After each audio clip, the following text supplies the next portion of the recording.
오늘은 제가 여러분에게 운동에 대한 말씀을 좀 드리겠습니다. 놀라운 치료제인 운동, 이런 제목으로 환자들은 특별히 운동에 아주 집중해야 됩니다.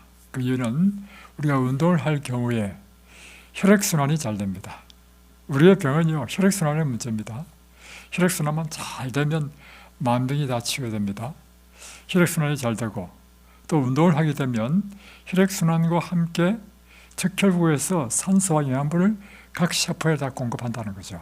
그래서 우리 세포에 산소와 영양분을 충분히 공급하기 때문에 좋고, 다음에 산소와 영양분을 공급하고 난 다음에는 이제 그들이 대사작용이 끝난 이산화탄소와 그리고 찌꺼기를 가지고 이제 몸 밖에 배출하는 것도 적혈구 하는 것입니다. 그러니까 혈액순환이 잘 되면 일어나는 일이 뭐냐면 모든 세포에 산소와 영양분을 잘 공급하고, 다음에 대사작용에서 끝난 노폐물을 배출하는 일을 해주기 때문에 이 건강이 굉장히 좋고 또 질병이 치유되는 것이죠. 우리가 말하는 이 운동은요, 여러분이 생각하는 것처럼 단순히 운동이라는 이름으로 걷고 자전거 타고 이런 것만 운동이 아닙니다. 운동이란 개념 속에는 여러분이 노작 활동하는 것, 그러니까 밭에서 채소를 가꾸고 씨를 심고 이런 일들과 함께 또 뭐냐면 여러분의 일상생활에 필요한 활동들, 신체 활동들, 그러니까 여러분이 빨래하고 밥하고 청소하고 이것도요, 운동의 범주 안에 들어가는 것입니다. 그래서 환자들은요, 사람들이 생각하기를 이렇게 생각하잖아요. 환자들은 무리하면 안 되고 쉬어야 된다 이렇게 하잖아요. 물론 일가견이 있는 말씀입니다. 그러나 무리하지 않는 범위 내에서 환자들은 그가 할 수 있는 최대한으로 신체 활동을 하는 것은 건강에 굉장히 중요합니다. 그래서 오히려 환자들로 하여금 무활동 상태로 두는 것은 환자들에게 좋지 않다는 것입니다. 그래서 이 신체 활동은, 적당하고 규칙적인 운동은 인체의 건강을 정진시키고 질병에 걸린 사람을 회복시키는 놀라운 치료제이다 하는 것입니다. 자, 그러면 이 신체 활동, 운동의 효과는 무엇인가? 여러분이 익히 알지만 여러분, 교육의 목적은요, 반복입니다. 그리고 계속해서 또 듣고 하면서 또 새롭게 우리 마음에 각성되는 것이 교육의 목적이죠. 첫 번째, 우리 운동을 하게 되면 그만큼 호흡을 더 많이 하게 되죠. 그래서 더 많은 산소가 세포에 들어옵니다. 그래서 일반적으로 유산소 운동을 30분 정도만 하면 휴식할 때보다도 한 20배의 산소를 더 많이 우리 세포에 공급한다는 것입니다. 그리고 운동을 하게 되면 일반적으로 혈당 수치를 낮추기 때문에 당뇨병 환자는요, 이 운동은 마치 인슐린 주사를 맞는 것과 같다라고 표현합니다. 그리고 운동을 하게 되면 우리 몸에 있는 LDL, 저밀도 콜레스테롤을 하죠. 다시 표현하면 혈관을 막히게 하고 각종 혈관 질환을 일으키는 LDL의 수치를 떨어뜨려 줍니다. 그 대신은 고밀도 콜레스테롤, HDL이라죠. 이 콜레스테롤은 우리 몸에 좋은 거예요. 이것을 올려줍니다. 그래서 운동을 하게 되면 혈관과 관련되는 질병에는 아주 좋습니다. 예를 들면 이제 심혈관, 뇌혈관 이런 것에 있어서 굉장히 치료에 도움이 된다는 것이죠. 그리고 이제 규칙적인 운동을 하게 되면 소화에도 도움이 됩니다. 소화가 잘 됩니다.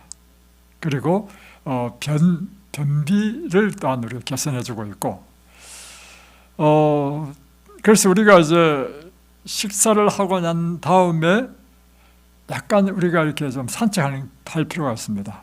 식사를 한 다음에 바로 이렇게 공부를 하거나 운동을 하는 것은 좋지 않다는 것입니다. 왜냐하면 식사를 할 때 피가 이제 위로 몰릴 때는 소화에 방해가 된다는 것이죠. 다음에 이제 운동을 하게 되면 피부를 탄력있게 만듭니다. 여러분 운동해보면 피부가 땡글땡글해진다는 느낌을 갖지 않습니까? 그래서 운동을 하면 할수록 피부가 더 젊어지는, 젊음을 유지하는 한 방법이 운동이라 할 수 있는 것입니다. 또 당연히 운동을 하면 근력이 발달하죠. 우리 힘은 근력에서 나옵니다. 그래서 특별히 나이가 되면 될수록 문제는 뭐냐면 근육이 소실되는 것이 문제죠. 그래서 여러분, 나이 든 사람이 왜 눈꺼풀이 처지고 모든 게 축 처진 줄 아십니까? 근육이 전부 다 없어져서 그렇습니다. 그러니까 다 근육의 문제예요. 그래서 열심히 운동을 하게 되면 이 젊음이 유지되고 근력이 있어서 이제 사람이 자세도 발라지고 그런 것입니다. 또 운동을 하게 되면 근육이 증가한다는 의미는 뭐냐면 우리 몸의 미토콘드리아 수가 증가한다는 것입니다. 스트레칭도 마찬가지고 모혈관이 척척 발달하게 되고 그러면서 우리 세포 내 미토콘드리아 수가 증가하게 되는데 미토콘드리아에서 하는 일이 뭐냐면 에너지를 생산하는 일을 하죠. 그래서 활력이 더 있어진다는 것입니다. 그리고 심지어 우리 관절을 건강하게 해주고 연골도 재생시켜주는 그런 역할을 합니다. 그래서 제가 40대에 류마티스 관절염, 퇴행성 류마티스 관절염에 걸려가지고 병원에 갔단 말입니다. 그런데 의사가 이야기해서 어떻게 하면 낫습니까? 물었어요. 그러니까 퇴행성 류마티스 관절염은 나이가 들어서 관절이 닳아가지고 없어졌기 때문에 뼈와 뼈끼리 부딪혀서 아픈 것이라고, 그건 고칠 방법이 없다는 것입니다. 그래서 그때부터 제가 한 일이 뭐냐면요, 운동을 했습니다. 운동을 했더니요, 다 나았습니다. 그러니까 닳아진 연골도 어떻게 됐다는 겁니까? 재생했다는 것입니다. 여러분, 또 저 친구는 허리 디스크로 수술해야 되는데 수술 안 하고요, 그때부터 운동했습니다. 하니까 나중에는 저 친구는요, 마라톤 대회도 나갔습니다. 여러분이 무조건 수술하는 게 최선이 아닙니다. 운동은요, 상당히 많은 질병을 치료하는 효과가 있습니다.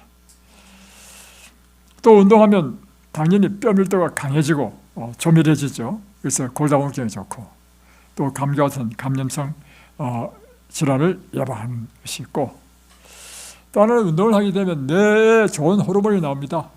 그래서 세로토닌과 또 도파민 같은 이런 행복물질이 나오기 때문에 사람의 마음을 안정시켜주고 기분을 아주 좋게 만드는, 그래서 우울증 환자에게 제일 필요한 건 뭐냐면 운동입니다.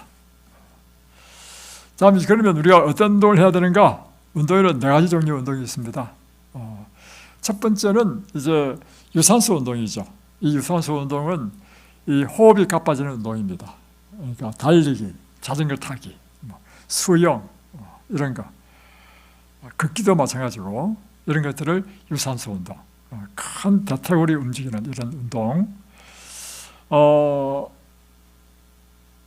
이제 또 하나는 이제 뭐냐면 이제 근력 운동이 있죠.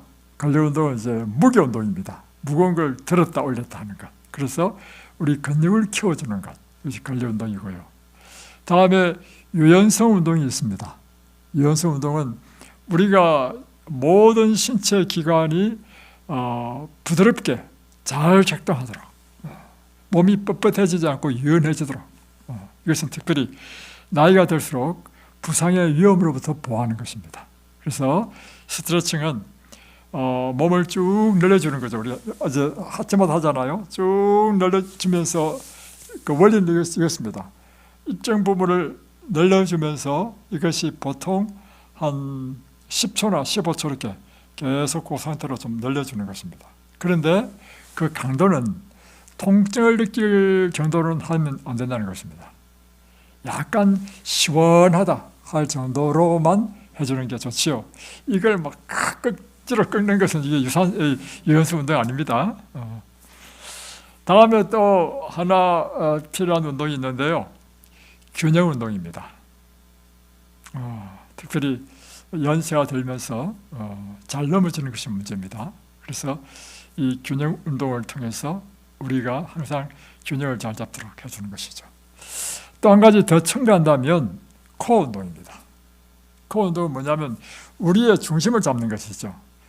허리의 근육, 배의 근육, 다음에 이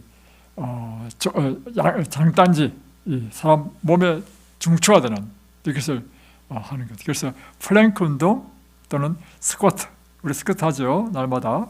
이런 것들이 코어 운동 중에 하나라고 할 수 있는 것입니다. 그래서 여러분이 기억할 것은 하나님께서 이 세상에 인간을 창조하실 때부터 사람은요 어떻게 존재하게 만들었냐면 끊임없이 활동하도록 만드셨습니다. 그래서 에덴 동산에서 아담과 하와가 한 일이 뭐냐면 그 에덴 동산을 관리하는 일을 했습니다. 여러분, 정원 관리하는 것도 꽤 활동을 많이 해야 되죠.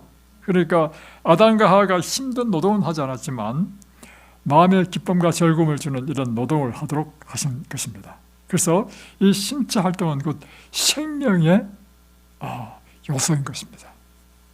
그래서 여러분이 날마다 이렇게 열심히 신체 활동을 많이 하시기 바랍니다. 자, 오늘은 이 창세기 38장으로 넘어가겠습니다.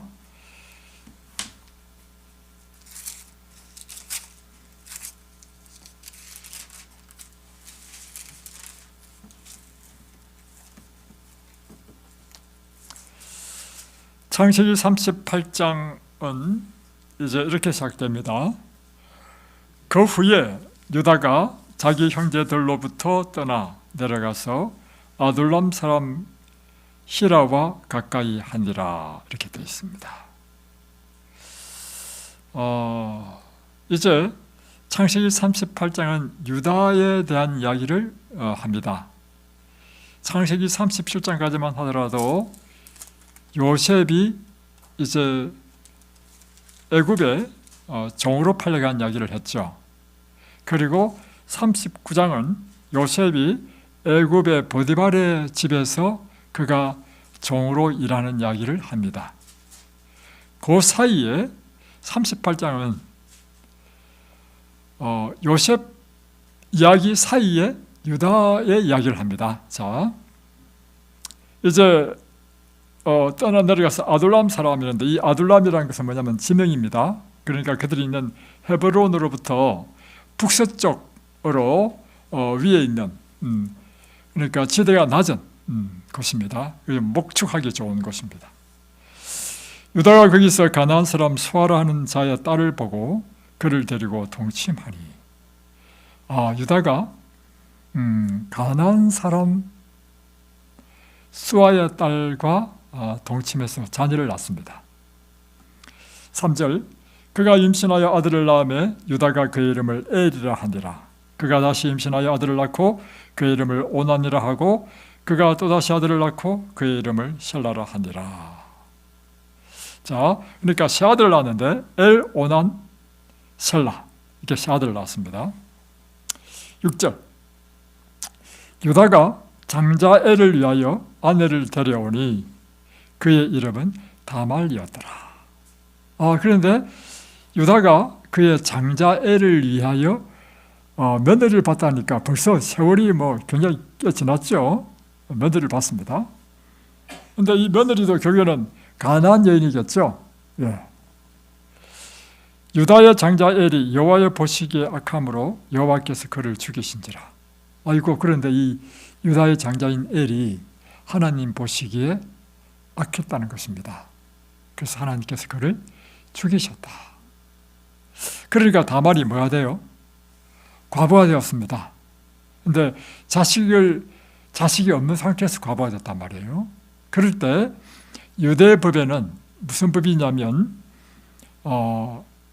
이 동생이 형수와 결혼해서 형의 자녀를 낳아주는 형사취수의 법이 있었습니다.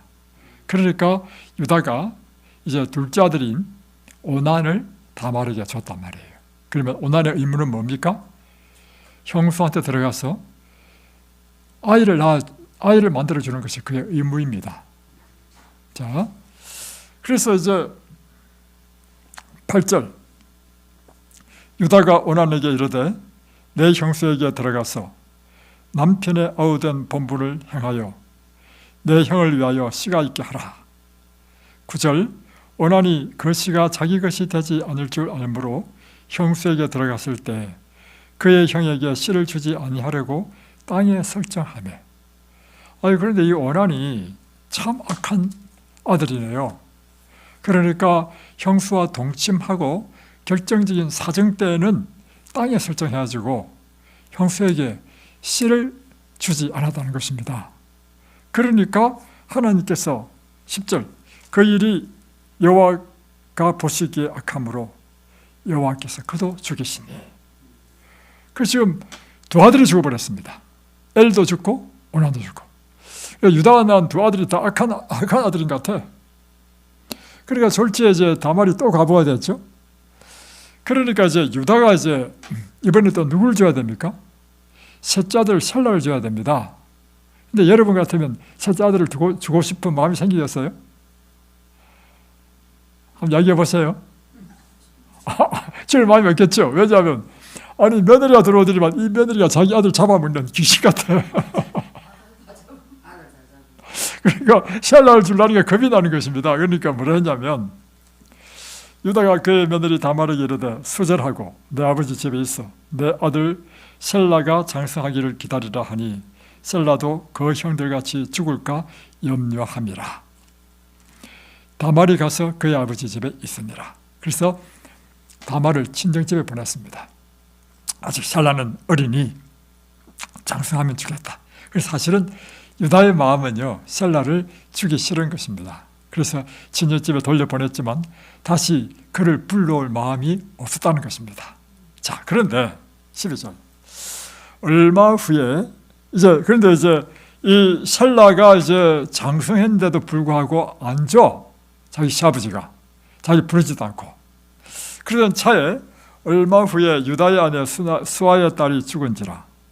유다의 아내가 죽었습니다.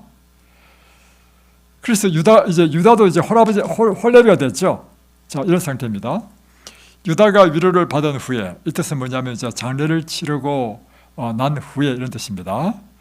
그의 친구 아둘람 사람 히라와 함께 딥나로 올라가서 자기의 양털 깎는 자에게 이르렀더니, 자, 그의 친구가 아둘람 사람 히라를 했는데 이 히라는 가나안 사람이었습니다. 그와 친분을 맺었던 것 같아요. 그래서 딥나로 올라가서 자기의 양털 깎는 자에게 이르렀다는 이야기는 뭐냐면 1년에 한 번씩 양털 깎는 일을 하는데 이 양털 깎는 것은 쉽게 표현하면 농사를 지어서 추수하는 때와 똑같은 것입니다. 여러분 농사에서 추수할 때 어떻게 합니까? 시골에서 큰 명석을 깔고 그 타작을 하고 다음에 탈곡하는 그날은요 큰 잔치를 베풉니다. 큰 기쁨이 아니겠어요, 그죠? 마찬가지로 양털을 깎는 날도 그와 같은 축제를 벌였습니다. 몇 날 며칠을. 그래서 함께 기쁨을 나누는 그런 때다 말이에요. 13절 어떤 사람이 다말에게 말하되 내 시아버지가 자기의 양털을 깎으려고 딥나에 올라왔다 한지라. 어떤 사람이 이야기해 줬어요. 며느리에게 내 시아버지가 지금 양털 깎으려고 지금 딥나에 왔다 하니까 이 다말이 하는 것이 참 기가 막힙니다. 잘 보세요. 이게 성경에 기록됐다는 것 자체가 좀 이상해. 그가 그 과부의 의복을 벗고 너울로 얼굴을 가리고 몸을 휩싸고 딥나 길 곁 에나임 문에 앉으니 이는 셀라가 장성함을 보았어도 자기를 그의 아내로 주지 않음으로 말미암으니라. 자, 왜 지금 이 다말이 과부의 의복을 벗고 너울로 얼굴을 가리고 몸을 휩싸고 딥나 길 에나임 문에 앉았습니까? 시아버지 꼬시려고. 그겁니다. 그러니까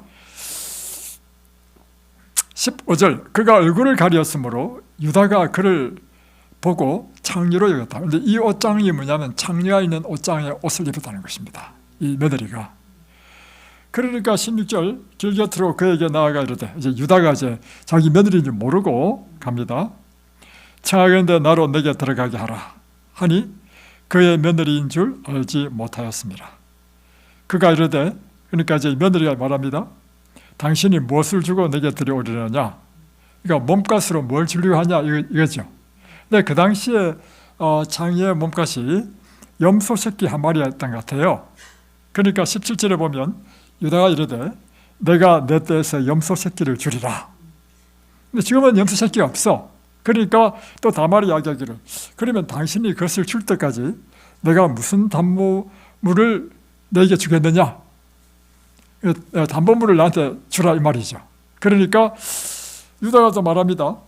그러면 너는 무슨 담보물을 얻기를 원하느냐 물었어요. 그러니까 다말이 이야기하기를, 당신의 도장과 극건과 당신의 손에 있는 지팡이로 담보물을 달라고 했습니다. 그러니까 유다가 자기 도장, 끈, 지팡이를 주고 이제 그에게로 들어갔습니다. 그래서 다말이 유다로 말미암아 임신을 하였습니다. 이런 이야기입니다. 기가 막힌 이야기죠. 나는 이런 이야기가 성경에 기록되는지 나 잘 모르겠어요. 그죠? 그게 참 기가 막힙니다. 자, 다음 19절. 그래서 이제 이 일을 마치고 난 다음에 며느리는요, 이제 그 노을을 벗어버리고 다시 과부의 의복을 도로 입었습니다. 한편 유다는 이제 볼일 보고 나서 이제 자기 친구한테 가가지고 아둘람 사람의 손에 부탁해서 염소 새끼를 한번 주면서 여기 가면 창녀가 있을 것이다. 이 염소 새끼를 주고 내가 맡긴 도장, 지팡이, 끈을 좀 사달라 이렇게 부탁했어요. 그래 그 친구 이제 히라가 이제 갔어요. 가보니까 여자가 없는 거라. 그래서 주변 사람한테 물어봤습니다. 이 근처에 창녀가 없습니까? 물으니까 여기는 창녀가 없는 동네라고 하는 것입니다. 그러니까 염소 새끼를 주지도 못하고 담보물을 다시 찾아오지도 못했죠. 그래서 다시 이제 왔습니다. 오니까 22절. 그가 유다에게로 돌아와 이르되 내가 그를 찾지 못하였고 그곳 사람도 이르기를 그에게는 창녀가 없다 하더이다 하더라. 그러니까 유다가 당황했죠. 이게 무슨 일인가? 그리고 이것이 알려지면, 다른 사람한테 알려지면 자기의 위신에 문제가 생긴단 말이에요. 그러니까 그것을 유다가 이르되 그로 그것을 가지게 하라. 우리가 부끄러움을 당할까 하노라. 내가 이 염소 새끼를 보냈으나 그대가 그를 찾지 못하였느니라. 나는 내가 해야 할 의무를 다 했단 말이야. 다 했는데 그걸 못 찾았으니까 나는 이제 잘못이 없다 이 말이죠. 24절. 그 이후에 이제 사건이 터집니다. 석 달쯤 후에 어떤 사람이 유다에게 일러 말하되 내 며느리 다말이 행음하였고 그 행음함으로 말미암아 임신하였다 하는 말이 들린 거예요. 그러니까 임신을 했으니까 누군가가 행음을 했기 때문에 임신을 했을 거 아닙니까? 그러니까 이제 사람들이 누군가가 아마 관계를 맺은 것 같아. 그래서 지금 임신했다 이 말을 한 거예요. 그러니까 유다가 말합니다. 그를 끌어내어 불사르라. 우와, 불태워 죽이라. 엄청나게 무서운 벌을 주죠. 그러니까 지금 이제 다말이 이제 끌려 나옵니다. 끌려 나오면서 이제 25절. 사람을 보내어 시아버지에게 이르되 이 묽은 임자로 말미암아 내가 임신하였나이다. 청하건대 보소서 이 도장과 그 끈과 지팡이가 누구의 것입니까? 하고 물었습니다. 유다가 딱 보니까 자기 거야. 여러분 도장에는 뭐가 적혀있습니까? 이름 적혔죠? 도장을 보니까 유다야. 유다. 유를 영어로 표현하면 유, 너다. 그러니까 이제 유다가요 이것을 보고 그걸 말을 합니다. 그는 나보다 옳다. 이렇게 아주 유명한 말을 합니다. 내가 그를 내 아들 셀라에게 주지 아니하였음이로다 하고는 다시는 그를 가까이 하지 아니하였더라. 그래서 이제 이 다말이 드디어 이제 10달이 되어서 해산하게 됩니다. 해산하는데 쌍둥이를 뺐다는 것입니다. 그런데 이제 해산할 때 먼저 뭐가 나오냐면 손이 먼저 쑥 나왔어요. 그러니까 산파가 이게 이제 첫째다 해가지고 이제 빨간 실을 딱 묶었습니다. 이제 왜냐 쌍둥이니까 형과 동생을 구별해야 될 거 아니에요. 손이 쑥 나길래 이제 빨간 줄을 딱 묶어가지고 했는데 다시 쑥 들어가 안 나오고 그러게 되면 빨간 줄을 안 묶은 둘째가 먼저 탁 나왔어요. 그래서 내가 왜 터치고 나오느냐 해서 이름을 베레스라 이름 지었고 다음에 두 번째로 빨간 실을 묶고 나온 이 아이를 샤라라고 이름을 지었습니다. 자, 이것이 오늘 창세기 38장의 전체 이야기입니다. 자, 이 이야기는요, 우리에게 여러 가지 좀 어려움을 줍니다. 좀 불편합니다. 특별히 설교하는 사람에게는요, 너무 힘듭니다. 이런 걸 꼭 설교해야 되나? 우리의 도덕적인 관념으로도 안 맞습니다. 자, 그래서 제가 하나하나 좀 따져보려고 합니다. 첫 번째 질문은 이것입니다. 왜 유다는 가나안 여인과 결혼하였는가 하는 것입니다. 그리고 며느리도 가나안 여인과 예를 맞았는가. 왜냐하면 지금 아브라함, 이삭, 야곱 그의 12아들은요 특별히 하나님께서 택하신 선민입니다. 그렇죠? 그래서 아브라함, 이삭, 야곱은 아무하고 결혼하지 않았습니다. 반드시 자기의 믿음의 가게인 라반에 있는 그의 식구들과 결혼했단 말이에요. 그런데 야곱의 아들부터 시작해가지고 유다뿐만 아니라 많은 아들들이요 가나안 여인과 결혼했습니다. 왜 이래 됐는가 하는 질문을 던지게 되죠. 심지어 아브라함은 이야기했습니다. 그의 늙어종에게 내 아들을 위해서 절대로 가나안 여인과 결혼하지 않도록 하라 하고 당부까지 했단 말이에요. 그런데 그 대를 이어오면서 유다는 가나안 여인과 결혼했어. 그 이유는 무엇인가? 그 이유는요, 유다의 자손들이 자기 민족의 신성한 신탁의 이 소명을 잊어버렸다는 것입니다. 다시 한 번 더 이야기합니다. 유다 때쯤 오니까요, 아브라함, 이삭, 야곱이 가져있던 그 놀라운 하나님의 신탁의 그 사명을 어느덧 희석돼가지고 잊어버렸어. 그래서 결혼도 이제 자기 뜻대로 해. 그래서 하나님께서요, 왜 이스라엘 백성들을 애굽으로 몽땅 다 이주시켰는지 아십니까? 나중에 이제 사건을 보면 이제 요셉이 애굽에 총리화된 다음에 이 아버지에게 전가를 해서 모든 식구를 다 이 애굽으로 다 데려오라 하죠. 그래서 고센 땅에 이스라엘의 가족 70명이 이제 살도록 합니다.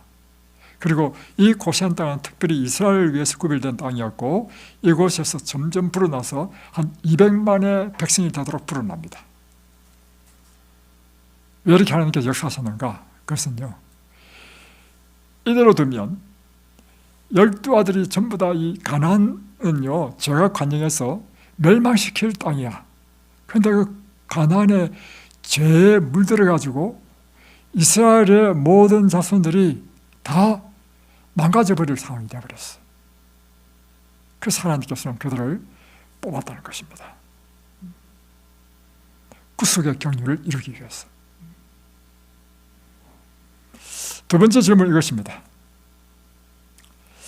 요셉의 이야기가 37장에 이제 드디어 애굽으로 이제 종으로 팔려갔다 하고 다음 39장 한양 깨어나면서 39장은 이제 애굽으로 팔려간 요셉이 뭘 했는지 쫙 설명해. 그러면 38장만 없으면요 연결이 그대로 쫙 돼. 근데 중간에 연결을 끊어버리고 왜 뜬금없이 38장이 끼어가지고 유다와 다말의 이야기가 나오는가 하는 것입니다. 그 이유는 뭘까 하는 것입니다. 뭐겠습니까, 여러분? 그 이유는 이것입니다. 성경을 기록한 목적은요, 우리의 구원을 주는 목적으로 성경이 기록되었습니다. 그런데 우리의 구원은 누구를 통해서 구원 얻죠? 예수 그리스도를 통해서 얻죠. 그래서 성경의 기록 목적은요, 예수 그리스도에 대하여 기록하는 것이 목적입니다. 38장의 유다와 다말의 이야기를 기록한 이유는 뭐냐면 예수님의 족보를 보면 마태복음 1장에 나오거든요. 유다와 다말 사이에 난 베레스가 예수님의 조상이 돼. 그러니까 이 베레스가 어떻게 태어났는지를 기록해야 돼.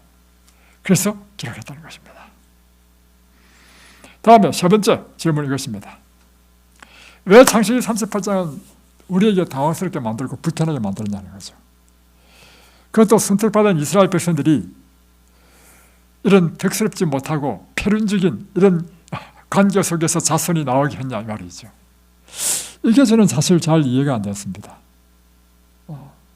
그리고 왜 이런 이야기를 기록하느냐.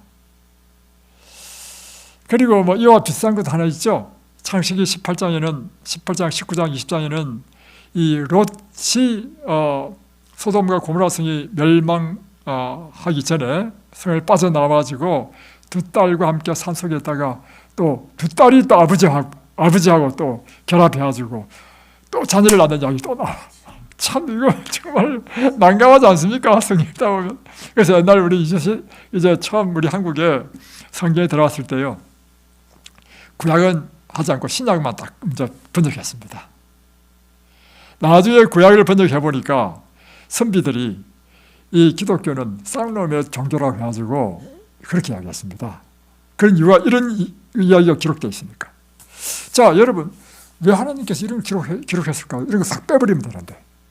그리고 여러분이 위인전이라는 거 보면 항상 막 위대하고 좋고 장점만 막 기록을 해놨잖아요. 그런데 왜 이 성경은요, 다윗도 그가 가장 수치스러운 걸 그대로 기록하고, 롯의 두 딸과 한 것도 기록하고, 지금 유다가 시아버지와 며느리, 세상에 왜 이렇게 기록했을까요? 그래서 심지어 우리가 좀 당황스럽고 좀 이거 참 감당이 안 되는 이런 상황을, 이런 느낌을 갖게 할까요? 그 이유는 이것입니다. 성경은요, 다른 이 세상의 위인전과 다르다는 것입니다. 성경은 인간이 얼마나 죄인인지, 그리고 인간은 얼마나 연약한 존재인지를 아주 적나라하게 나타낸 것입니다. 그래서 절대로 어떤 인간도 하나님 앞에 자랑하지 못하도록, 그리고 구원은 이와 같이 형편없고 정말 어쩔 수 없는 이 사람을 하나님의 전적인 은혜로 구원한다는 것을 나타내기 위하여 철저하게 우리 인간의 이 연약하고 정말 처절한 모습을 이렇게 기록했다는 것입니다. 이 사실은 여러분 우리에게 무슨 메시지를 줍니까? 하나님께서는 오늘 우리의 연약함을 우리 연약함을 불쌍히 여기신다는 것입니다. 그리고 우리가 아무리 범죄하고 죄를 지었다 할지라도 하나님께서는 우리를 용납하고 용서하신다는 메시지인 것입니다.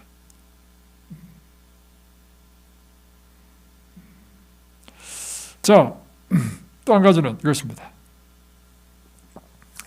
왜 예수님의 조상이 유다와 다말 사이에 나온 이 베레스가 예수님의 조상이 되어야 된다는 것입니다.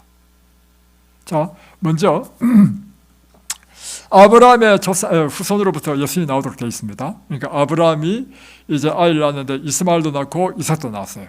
그럴 때 이스마엘은 믿음으로 낳은 아들이 아니고 이삭이 믿음으로 낳은 아들이기 때문에 이삭이 이제 계보를 있습니다. 다음에 이삭이 또 두 아들 낳아요. 에스와 야곱을 낳습니다. 그런데 에스는 이 계보를 잊지 못해요. 야곱이 계보를 잊게 됩니다. 왜냐하면 에스는 들판의 사람이고 영적인데 관심이 없어. 그런데 야곱은 하나님의 영적 사물을 사모하는 사람이었단 말이에요. 자, 이제 야곱의 12아들 가운데 다음에 이제 이 계보를 이을 아들은 딱 한 명밖에 계보 못 이어. 그렇다면 12아들 가운데 가장 계보를 잇기에 합당한 사람은 누구라고 생각됩니까? 요셉이잖아, 요셉. 그런데 희한하게 하나님께서는 요셉이 아니고 유다를 택하셨다는 것입니다. 그것도 참 희한한 일이고, 자, 지금부터 희한한 일을 한번 생각해 보겠습니다. 다음에 유다가 샤들 낳았죠. 샤들 낳았는데 엘오나는 죽었죠. 그러나 살아있는 아들이 있어요. 막내 아들 샬라는 살아있습니다. 자, 샬라가 있고, 다음에 다말을 통해서 낳은 두 아들이 있어요. 베레스와 셀라가 있습니다.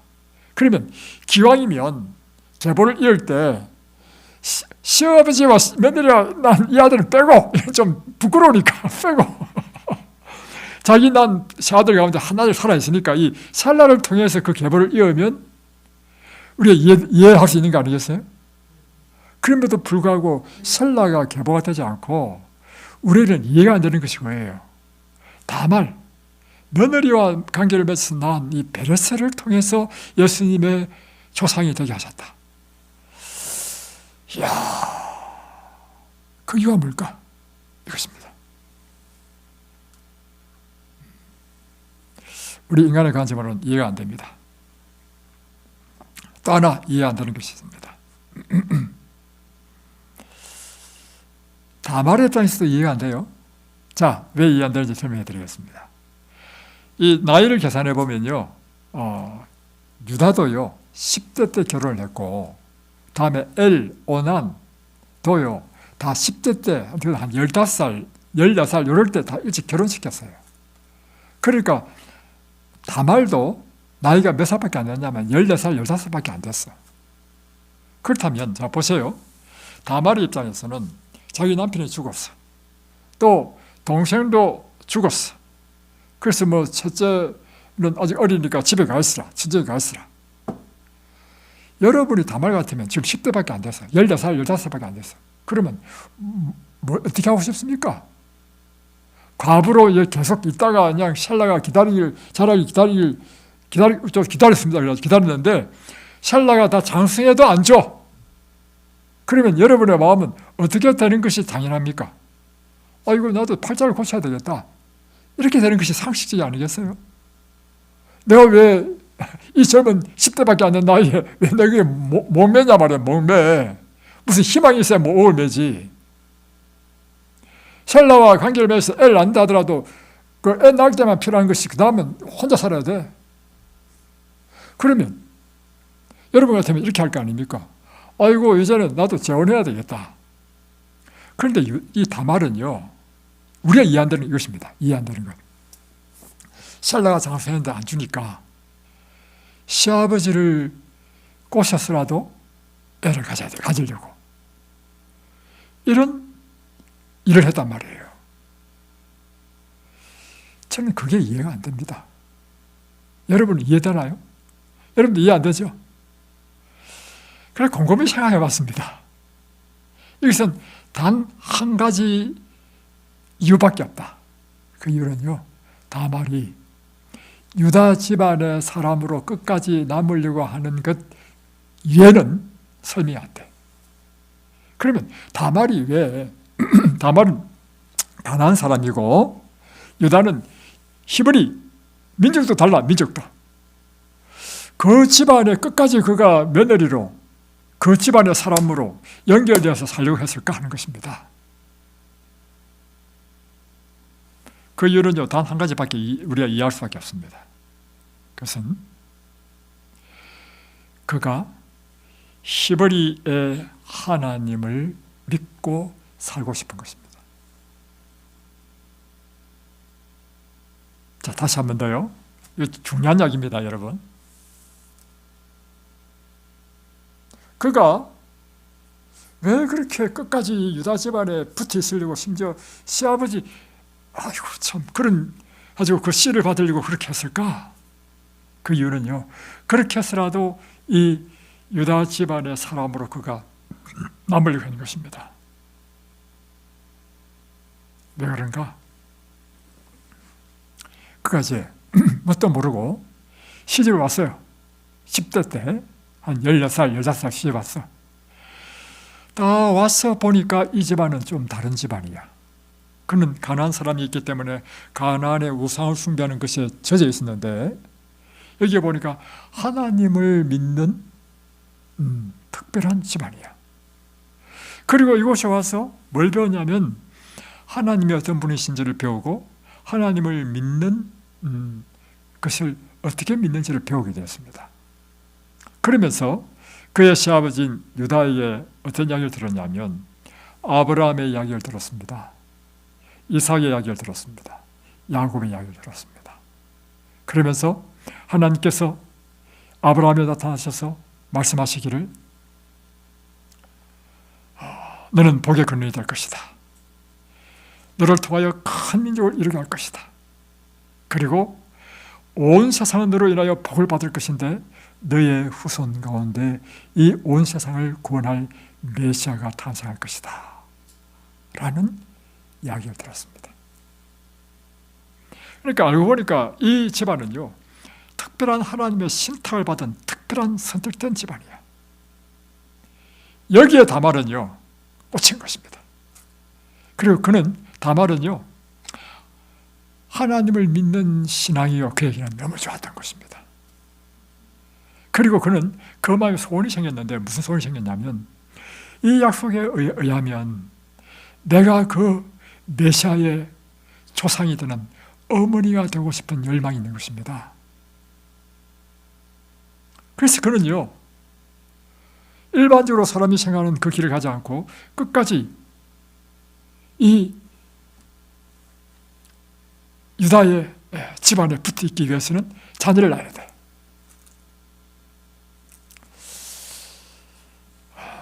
여러분, 다말이 열망한 것은요 야곱이 열망했던 것 같은 것입니다. 에서는 영적인 사물에 관심이 없었습니다. 이 세상의 부귀와 영화가 그의 전부였습니다. 그러나 야곱은 달랐습니다. 야곱은 하나님의 영적인 제사장이 되는 것이 그의 최고의 열망이었습니다. 이것이 그러니까 여러분 우리 인생의 운명을 결정짓는 것은 뭐냐면 우리가 어디에 관심을 쏟느냐에 따라서 우리 인생이 결정되는 것입니다. 결국은 에스와 야곱의 운명을 결정지은 것은요 그들의 주 관심사가 무엇이었냐가 그의 운명을 결정지었습니다. 마찬가지로 다말은요 최고의 관심이 어디 있었냐면 바로 육적인 행복이 아니라 하나님을 사랑하고 그분을 섬기는 이 영적인 축복을 받는 것이 그의 최고의 열망이었다는 것입니다. 그래서 그는 유다의 자녀를 낳음으로 하나님을 믿는 이 가정과 연합되기를 원했고 메시아의 조상이 되기를 원했던 것입니다. 여러분 하나님께서는 무엇을 보셨냐면 사람의 중심을 보십니다. 하나님이 가장 귀하게 여기는 것은요 그 사람이 어느 민족의 사람이냐, 학벌이 어떻게 되느냐, 어떤 집안 사람이냐, 또는 그의 외모는 어떠냐, 재산은 얼마나 많으냐, 이것에 관심이 없습니다. 하나님께서 중하게 보시는 것은 뭐냐면 그 마음에 진짜 하나님을 사랑하고 열망하는 마음이 있는가, 그것을 하나님께서는 제일 우선으로 보신다는 것입니다. 그래서 예수님께서 부활하신 다음에 베드로에게 물었던 질문은 딱 한 가지였습니다. 너 왜 나를 부인했지? 절대 그렇게 하지 않았습니다. 예수님께서 베드로가 그런 실수를 하고 그런 잘못을 범하고 했다 하더라도 예수님께서 보시고자 하시는 것은 무엇인가 하면 사람은 실수할 수 있어, 잘못할 수 있어. 더 중요한 것이 있는데 내가 너를 사랑하느냐, 네가 나를 사랑하느냐. 그러니까 베드로가 제가 비록 실수를 했지만 확실한 것이 있는데 저는 예수님을 너무너무 사랑합니다. 그러니까 내 양을 먹이라. 그리고 똑같은 질문을 3번 반복합니다. 내가 나를 사랑하느냐, 내가 나를 사랑하느냐. 그러니까 하나님께서 가장 중요시 여기는 것은요 우리의 마음입니다. 우리의 마음의 최고의 사랑이 어디에 있느냐는 것입니다. 사무엘이 이제 하나님의 계시를 받고 이세 자손 중에서 내가 왕을 삼겠다 해가지고 이세 집으로 보냈습니다. 그러니까 이제 사무엘이 이세 8아들이 있는데 누가 왕이 되는지는 하나님께서 직접 그때 이제 지명해 주실 거니까 이제 일단 갔습니다. 기름병을 들고 왕한테 이제 왕이 될 사람한테 기름 붓기 위해서. 그래서 이제 이세가 이제 잔치를 베풀어서 이제 아들을 쫙 세웠습니다. 한 사람씩 이 사무엘이 오게 했습니다. 그런데 첫째 아들이 딱 왔는데요 성경에 이렇게 기록되어 있습니다. 사무엘이 보고 이 사람이다. 왜냐하면 키가 크고 용모가 출중하고 잘생겼어. 그러니까 사무엘이 보고는 하나님께서 이스라엘의 왕으로 세울 사람이 이 첫째인가 보다 했는데 하나님께서 말씀하시기를 내가 그를 버렸노라. 아니라는 것입니다. 그래서 다음 둘째도 왔는데 너무 잘생겼어. 그러니까 또 마음에 이건 둘째인가 보다. 하나님께서 말씀하시기를 이도 아니다. 그러기를 둘째, 셋째, 넷째, 다섯, 여섯, 일곱까지 다 아니라는 것입니다. 맨 마지막으로 이 자리에 없는 들판에서 양치고 다른 7 형들은 다 이 자리에 있는데 말째는 아예 초청도 못 받았어. 또 아들이 없느냐니까 한 명이 있다는 거야. 데리고 오라. 그랬을 때 하나님께서는 바로 이 사람이다. 그러면 다윗이 이세 8아들 가운데 어찌하여 예수님의 메시아의 조상이 되고 이스라엘 왕이 됐는가? 자, 그걸 한번 연구해 봤어요. 그 차이는 뭔가? 나머지 7 아들과 다윗의 차이는 딱 한 가지입니다. 다윗의 온통 관심은요, 하나님에게 있었습니다. 그것은요, 그의 시편을 보면요, 그의 시편은 온통 하나님에 대한 그의 뜨거운 사랑을 나타내고 있습니다. 10편 18편 나의 힘이 되신 여호와여 내가 주를 사랑하나이다. 10편 8편 10편 8편 이렇게 되어 있죠. 여호와 우리 주여 주의 이름이 어찌 그리 아름다우신지요. 그러면서 막 쭉 나오는데 그 읽어보면요, 그 마음에 막 온통 찬 것은 뭐냐면 하나님에 대한 사랑과 가득 차 있어. 10편 16편 10편 1편 다윗 쓴 시를 다 보십시오. 사슴이 시냇물을 갈급하는 것처럼 내가 여호와를 갈급하나이다. 하나님께서 보시는 것은 뭘 보신다고요? 중심을 보신다는 것입니다. 마태복음 1장에 예수님의 족보를 보면 쇼킹합니다. 한번 찾아보겠습니다. 마태복음 1장.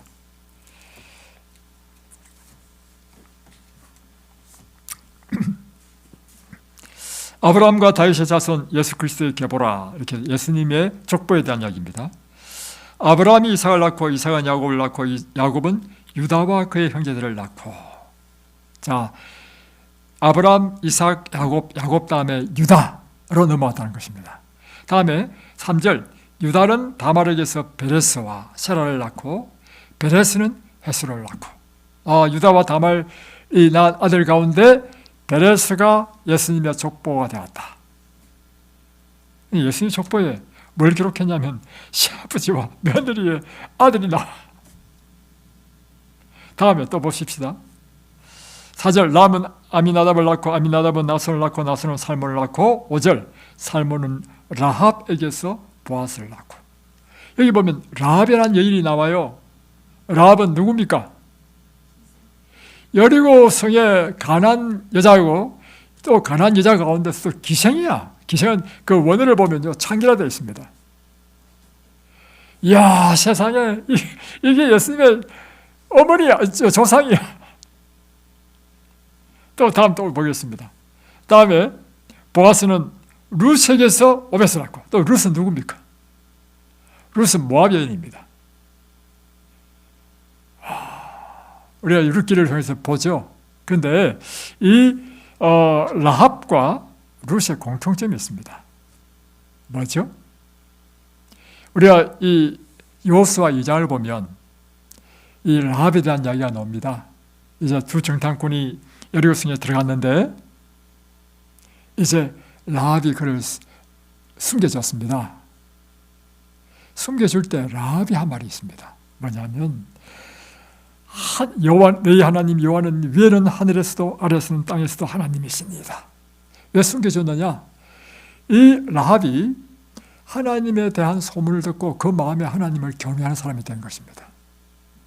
그래서 하나님의 이 두 정탐꾼을 그가 숨겨주면서 하나님께서 반드시 이 성을 다 점령할 것이다. 그럴 때 나와 나의 가족을 살려달라는 부탁을 하죠. 이것은요 사실은 라합이 속한 그 나라에 대해서는 배신자입니다. 한마디로. 그죠? 자기 나라를 탐지한 염탐꾼을 숨겨주고 했으니까 결국 그 나라 멸망했어요. 그래서 성경은 거의 중요한 것이 아닙니다. 성경은 그가 하나님을 사랑하는 사람이냐, 이것이 중요한 거예요. 그러니까 라합이 이와 같이 구원을 얻은 것은 단 한 가지입니다. 하나님을 그는 정말로 경외하고 사랑하는 사람이었기 때문에. 그리고 라합이 더 나아가서 비록 그의 신부는 가나안 여인이고 또 창기였지만 그가 이 예수님의 조상이 될 수 있던 것은 하나님께서 그의 중심을 받았다는 것입니다. 또 룻은 또 어떤 사람이었습니까? 룻은 이제 과부하 돼가지고 나오미가 이제 야 너희들 나 이제 젊었으니까 너희 고향으로 가가지고 다시 팔자를 고치라. 다시 전화를 했단 말이에요. 근데 오르바 그의 이제 윗동수도 과부하됐고 룻도 과부하된 사람입니다. 오르바는 그 말 듣고 그냥 가버렸어. 그런데 룻은요 뭐라 했냐면, 어머니 저를 가게 하지 마십시오. 저는 어머니의 하나님이 내 하나님 되고, 어머니 가시는 곳에 나도 가고, 어머니가 묻히는 곳에 나도 묻히겠습니다. 그러니까 지금 룻은요 이 나오미의 가족과 함께 살게 되면서 뭘 배웠냐면, 하나님이 어떤 분이신지를 배웠고 하나님을 사랑하게 된 것입니다. 그래서 룻이 나오미를 따라온 것은 다른 것이 아니고, 나는 이 하나님을 믿는 믿음 안에서 살고자 하는 그런 열망을 나타낸 것입니다. 하나님은 뭘 보신다고요? 중심 보시는 것입니다.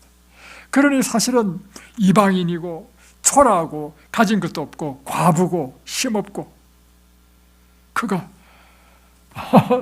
보아스를 만나가지고 완전히 팔자가 바뀝니다. 예수님의 조상이 됩니다. 제가 여러분에게 팔자가 바뀌는 방법을 가르쳐 드리겠습니다.